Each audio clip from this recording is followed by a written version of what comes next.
RMC, After Italy, Jérôme Sillon.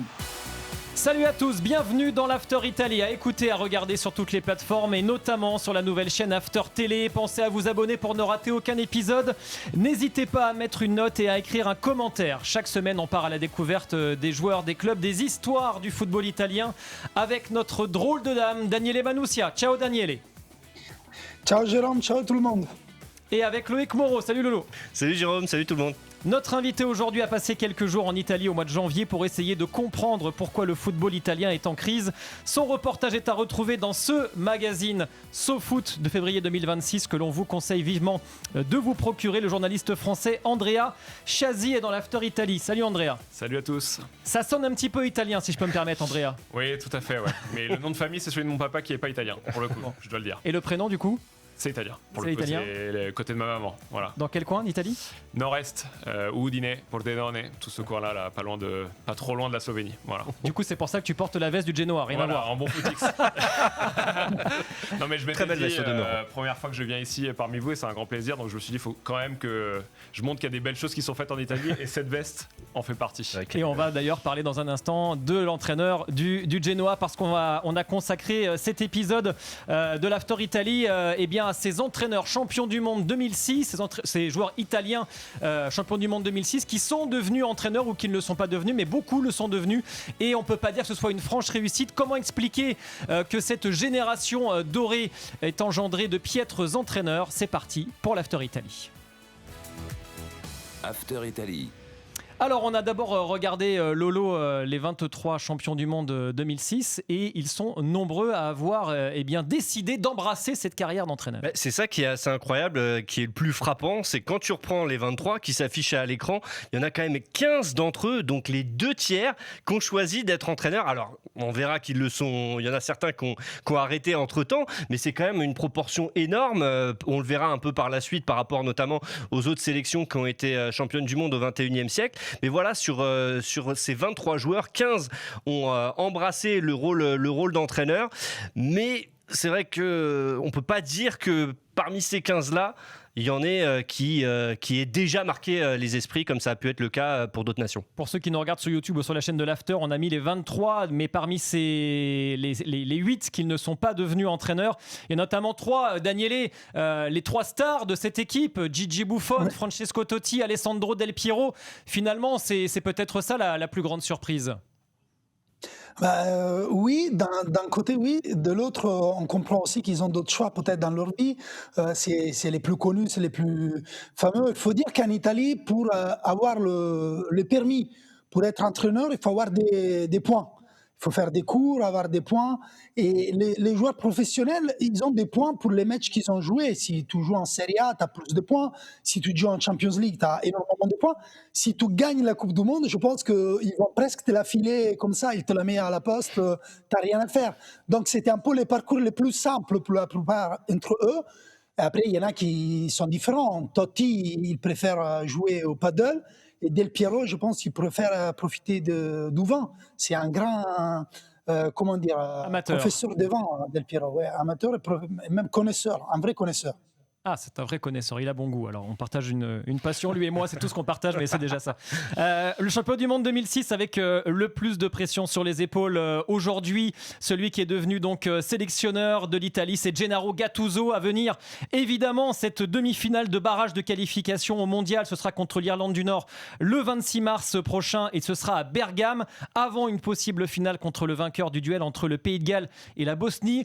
Bon, on peut pas dire que Gennaro Gattuso, son passé d'entraîneur, soit non plus mirifique, Lolo. Ah non, effectivement, ça a été, on va dire, un chemin un peu compliqué pour Gattuso. Il a commencé en tant qu'entraîneur-joueur en Suisse, d'ailleurs à Sion, et puis après, c'est tout un enchaînement de clubs, on va dire, assez modestes, notamment Palerme, Lofi-Crète, Pise. Il est même passé par les jeunes de l'AC Milan avant d'avoir sa chance avec l'équipe première, et après, on connaît mieux son parcours, et on voit qu'il est quand même pas exceptionnel. Il y a eu une Coupe d'Italie avec Naples, quand même, c'est peut-être son fait d'armes le plus notable. Ensuite, des passages compliqués à Valence, à Marseille, on le sait, on l'avait vu.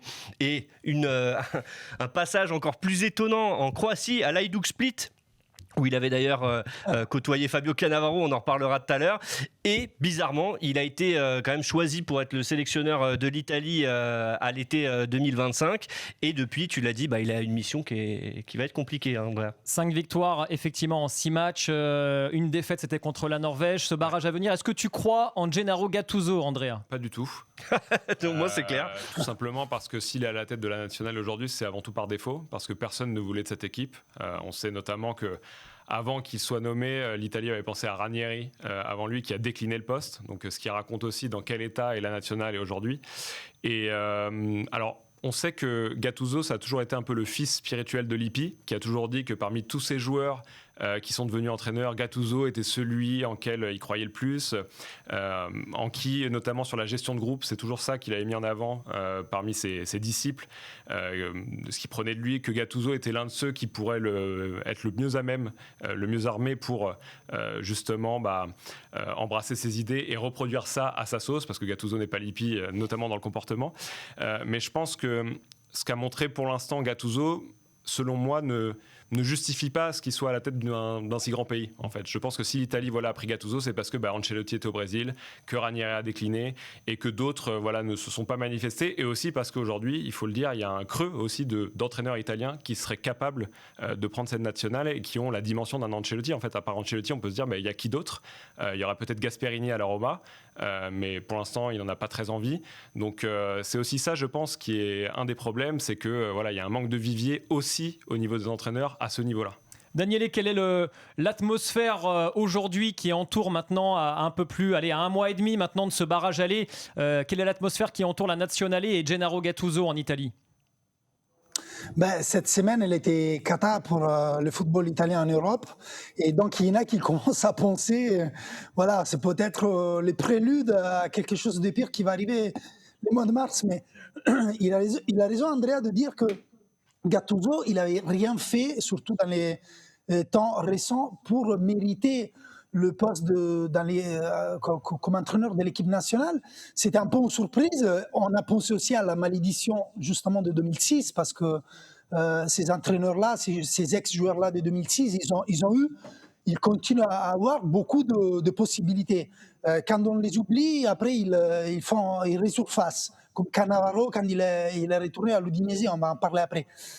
Mais lui, c'est vrai, il a raison aussi, Loïc, de dire que sa carrière, elle n'a pas été brillante, mais les premières 2 années à Milan, c'était pas mal, franchement. Il s'était fait la nommée d'entraîneur des 4-3-3, très athlétique, très agressif. À Naples aussi, c'était pas très mal. Après, ça a dégradé. Et là, avec l'équipe nationale, il joue plus 4-3-3. Il a tout de suite eu l'idée de rapprocher les 2 attaquants, les 2 buteurs, Retegui et Moise Kean, chose qui a très bien marché, mais contre de petites équipes. Après, il s'est pris une raclée aussi contre la Norvège, lui aussi. Donc, je pense que la chose un peu méchante envers lui, c'est qu'il va tout jouer dans les matchs des barrages. Et s'il passe même, la chose encore pire, c'est qu'il va faire une Coupe du Monde. Et là, je pense franchement, la Coupe du Monde avec Gattuso, ça, c'était pas dans les plans des personnes, même des bouffons, que c'est lui qui a dit qu'il a poussé pour avoir Gattuso. Bon, vous ne pouvez pas tout avoir. Déjà, commencez par vous qualifier, Daniele. Après, on en reparlera. Il reste 2 matchs. Mais ce serait déjà bien que l'Italie se qualifie pour une Coupe du Monde après 2 échecs, on le rappelle, en barrage. On aura le temps d'en reparler, évidemment, dans l'After Italie. On en reparlera dans un mois. Alors, lui, en revanche, est certain d'être à la Coupe du Monde 2026 sur un banc de touche. C'est le sélectionneur de l'Ouzbékistan, un certain Fabio Cannavaro, Lolo. Ouais, et là, c'est complètement lunaire, en fait, l'arrivée de Cannavaro, parce que l'Ouzbékistan s'est qualifié pour sa première Coupe du Monde. C'était une surprise, mais c'était pas Cannavaro, le sélectionneur. Le sélectionneur, il s'appelle Timur Kapadze. C'est lui qui a permis à son pays de se qualifier pour la Coupe du Monde. Et pourtant, on lui a demandé à Timur Kapadze de se barrer ou alors de faire adjoint d'un Fabio Cannavaro. Fabio Cannavaro, c'est vrai que c'est un nom, tout le monde le connaît, c'est le capitaine des champions du monde 2006. En revanche, sa carrière d'entraîneur, là aussi, c'est éclaté, quoi. Je veux dire, il a commencé en Chine, il a fait pas mal de clubs là-bas. Il a même été sélectionneur intérimaire de la Chine. Et Daniele l'évoquait. Ensuite, il a tenté un comeback en Italie avec Benevento, échec. L'Udinese, échec. et avec le Dynamo Zagreb, d'où le fait que l'année dernière, Gattuso et lui se soient croisés, l'un à Hajduk, l'autre au Dynamo Zagreb. Et là, il se retrouve à la tête de l'Ouzbékistan, simplement pour son nom, quoi, pour juste ce qu'il représente, parce qu'on ne peut pas dire que sa carrière d'entraîneur qui justifie, entre guillemets, sa place en tant que sélectionneur dans une Coupe du Monde grâce à son passif d'entraîneur. L'Ouzbékistan qui affrontera la Colombie, le Portugal et un barragiste issu de la zone Amérique centrale, logiquement, durant la phase de groupe de la Coupe du Monde. Andrea, est-ce que c'est un bon entraîneur, Fabio Cannavaro ? Qu'est-ce que ça vaut sur un banc de touche ?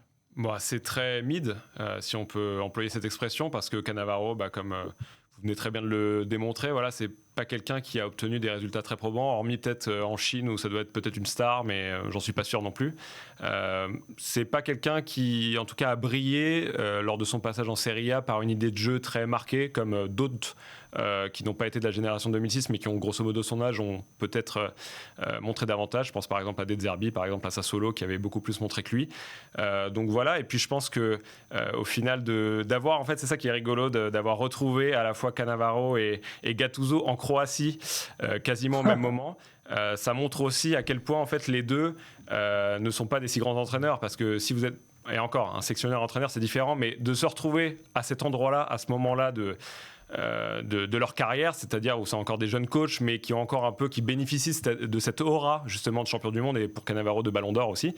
Ça montre aussi, voilà, à quel point le nom fait quelque chose, mais que s'il n'avait pas été Cannavaro et Gattuso comme joueur, il serait même pas à la Juke Split en fait. Peut-être qu'il serait en série C, en série D ou même plus bas, parce que c'est pas forcément des coachs qui impriment et donnent une identité forte à leurs équipes. Daniele, qu'est-ce qu'on dit de Fabio Cannavaro, le capitaine des champions du monde 2006 Ben justement, c'est bizarre qu'il est allé en Ouzbékistan. Quand il y a eu la nouvelle, la chose vraiment drôle, c'est que Gattuso, il a raconté, Gattuso, il était déjà entraîneur de l'équipe nationale italienne, il a dit qu'il a dit à Cannavaro, che culo, comme il a dit, ah, toi aussi que t'es chanceux. Et moi, j'ai pensé, mais on vit dans la ligne temporelle dans laquelle l'entraîneur de l'équipe nationale italienne dit à l'entraîneur d'Ouzbékistan qu'il est chanceux. Donc, il voilà, est chanceux, tu veux dire qu'il est chanceux. Aïe, aïe, aïe. Qu'il est chanceux, oui, qu'il a la chance d'entraîner l'Ouzbékistan parce qu'il est à la Coupe du Monde. Par contre, donc voilà, c'est quand même franchement ridicule. Quand il était à Udinese, il a fait 6 matchs. Il est arrivé à sauver l'Udinese qui était un peu vers en train de retomber en Série B. Et après, on n'a pas compris pourquoi il n'est pas resté. Ben, finalement, ils ont dit que l'Udinese, c'était un choix de la société, qu'il a voulu un entraîneur qui était plus capable de créer une équipe avec des idées plutôt qu'avec des joueurs. Et ils ont choisi Milan Runaic qui est en train de très bien faire.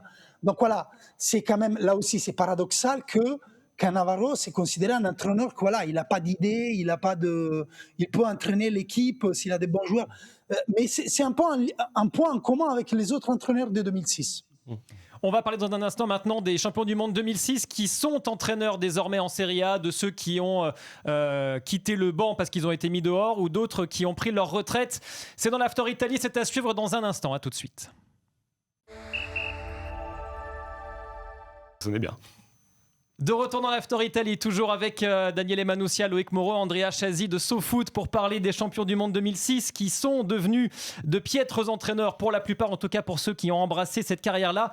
On a parlé des sélectionneurs. Parlons maintenant de ceux qui sont sur un banc de Serie A. Il y en a 2 actuellement. Lolo, c'est Fabio Grosso, l'ancien lyonnais, et Daniele De Rossi. Quels sont leurs résultats actuellement en Italie ? Pour l'instant, Fabio Grosso, il fait plutôt bien.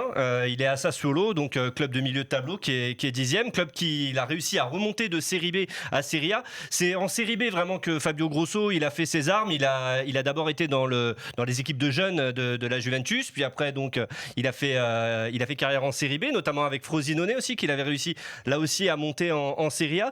Donc Fabio Grosso, c'est vrai que c'est un entraîneur qui progresse gentiment et qui pour l'instant fait un travail correct. On s'en souvient peut-être aussi pour son passage rapide à Lyon. Lui s'en souvient forcément parce qu'il en a gardé 15 points de suture au niveau du visage. Donc ça avait duré 7 matchs, ça n'avait pas duré longtemps et c'est dur de juger un entraîneur en 7 matchs. Mais depuis qu'il est revenu en Italie, en fait, il a fait un pas en arrière, mais ça se passe plutôt bien pour Fabio Grosso et Sassuolo. Et pour De Rossi ?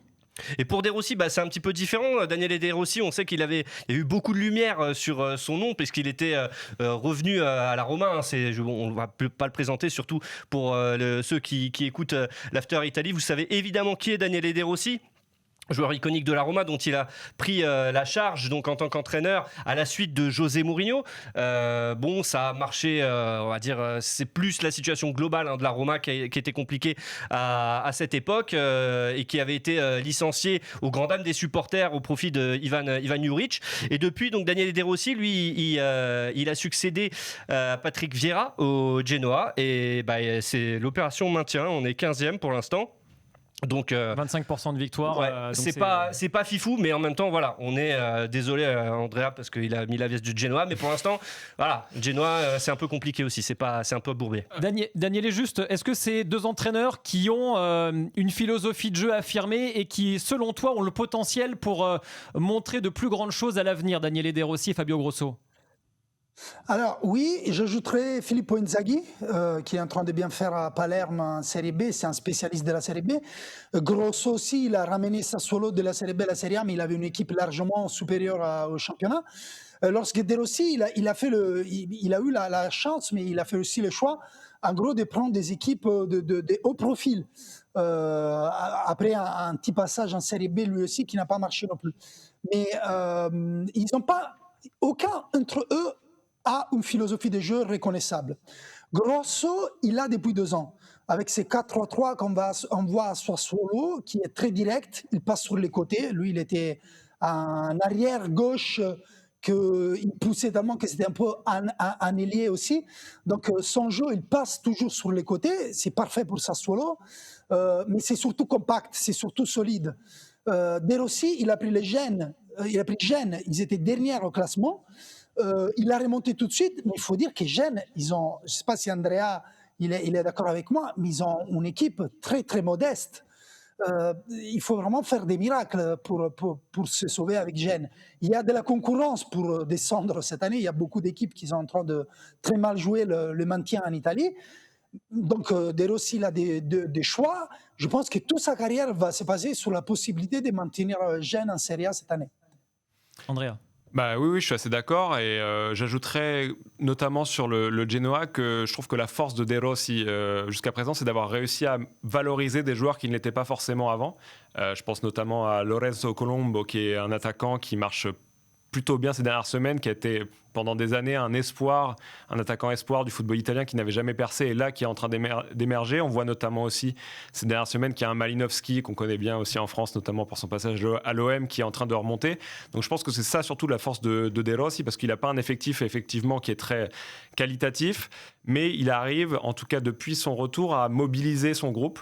Et c'est là d'ailleurs l'une des qualités qu'il emprunte peut-être à Lippi, c'est de tirer le maximum de profit justement d'un groupe qui n'est pas très fort. Alors le groupe de 2006, attention, de l'Italie, c'était un groupe de tueurs. Là le Genoa, il n'y en a aucun qui serait même sur le banc de l'Italie 2006. Mais je trouve que dans la manière de gérer son groupe, là-dessus, il a peut-être emprunté à Lippi parce qu'on voit qu'il arrive généralement soit à valoriser des joueurs qui ne le sont pas vraiment, soit à motiver d'une certaine manière son équipe. On a vu ces dernières semaines que le Genoa, il y a eu des scénarios un peu rocambolesques où ils ont réussi à arracher des points à la dernière minute. Et ça, c'est un peu la patte de De Rossi qu'il a su montrer dans les différents projets qu'il a emmenés. Ensuite, Grosso, je trouve que c'est un peu différent parce que pour moi, alors il y a la continuité aussi qu'on ne peut pas lui enlever. Sassuolo, il y est depuis 2 ans. Et puis, il y a quand même, je trouve... alors peut-être aussi parce qu'il a un effectif qui est un peu plus qualitatif, mais des idées de jeu, en tout cas certains joueurs où il y a une forme de reconnaissance de jeu, de principe de jeu, comme le disait Daniele, c'est un 4-3-3 qui passe beaucoup par les côtés, avec notamment un Lorienté aussi qu'on connaît en France, qui, même s'il n'a pas toujours été titulaire, est une sorte d'atout technique qui permet de faire des différences. Il se base beaucoup sur Matic aussi, qu'on connaît beaucoup en France. Et il a surtout, je trouve, cette qualité que très peu d'entraîneurs en Serie A ont, c'est de valoriser les jeunes. On voit notamment, que vous ne connaissez pas tous peut-être, mais qui s'appelle Volpato, qui est un offensif qui joue beaucoup sous Grosso et qui a un profil qu'on voit très très peu dans le championnat italien, c'est-à-dire un joueur italien technique et offensif.